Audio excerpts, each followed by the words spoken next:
Vos 2 centres de rénovation Home Hardware de Newport et dans Beau-Fils et votre caisse Desjardins du littoral gaspésien vous présente Reflet d'ici.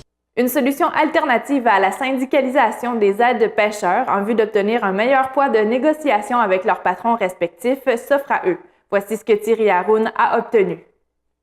On le sait, le syndicat Unifor tente de syndiquer des travailleurs du secteur des pêches de la Gaspésie depuis plus d'1 an. Une percée a été faite chez Crustacés de Gaspé, situé à Grande-Rivière, où une première convention collective est en cours de négociation. Ces jours-ci, Unifor concentre ses efforts chez les centaines d'aides-pêcheurs de la région, confirme le directeur adjoint pour le Québec, John Kaluori. On s'est rendu compte que, effectivement, les aides-pêcheurs dans la région avaient plus de regroupement. Il n'y avait pas de voie possible où on était capable de se concerter et avoir un mot à dire dans l'industrie. À partir de ce moment-là, on avait eu des approches de la part des aides-pêcheurs pour tenter ce qu'on appelle une campagne d'organisation, mais une campagne d'organisation que les gens sont plus familiers avec en étant la syndicalisation, la négociation d'une première convention collective. Mais dans les faits, à cause du contexte et à cause de la structure des capitaines, la structure des employeurs, c'était impossible d'entamer une campagne de syndicalisation comme on les connaît. Il précise cette démarche particulière en rappelant ses avantages.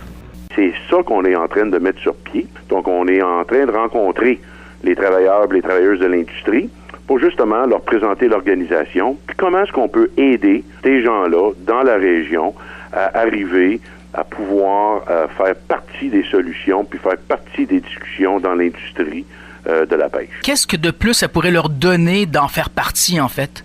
Ça leur donnerait un pouvoir politique et un pouvoir de porte-voix. Alors là, la manière que c'est, tout le monde travaille dans son coin, sur son bateau avec ses capitaines, et puis il n'y a pas de regroupement où on est capable de se concerter, de faire la pression auprès des instances gouvernementales pour pouvoir faire avancer le dossier. John Kaluori explique maintenant dans le détail la raison pour laquelle il est impossible de procéder à la syndicalisation au sens classique du terme, en précisant qu'il existe toutefois un précédent au Canada. Non, parce que dans le cas des aides-pêcheurs, l'employeur, c'est soit le détenteur du permis de pêche et ou le capitaine. Alors, on se retrouve avec, si on regarde dans la région, on a répertorié près de 500 aides-pêcheurs entre Gaspé et Carleton. Alors, imaginez-vous, si on a un équipage de 3 à 4 personnes, ça ferait une possibilité de 100 employeurs différents.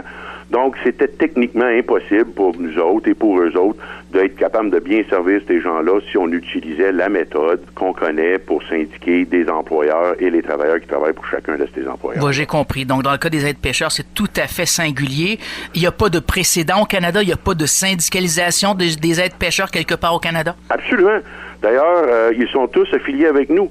Si on regarde à Terre-Neuve, les autres sont à une étape encore plus loin que nous, là, parce que nous, la législation ne nous le permet pas, mais par justement la mobilisation des aides-pêcheurs et les gens dans l'industrie, dans la province de Terre-Neuve, bien, imaginez-vous qu'ils ont été capables de modifier la législation pour que ces gens-là aient la reconnaissance de négocier collectivement les conditions de travail de tous les aides-pêcheurs sur tous les bateaux et tous les équipages.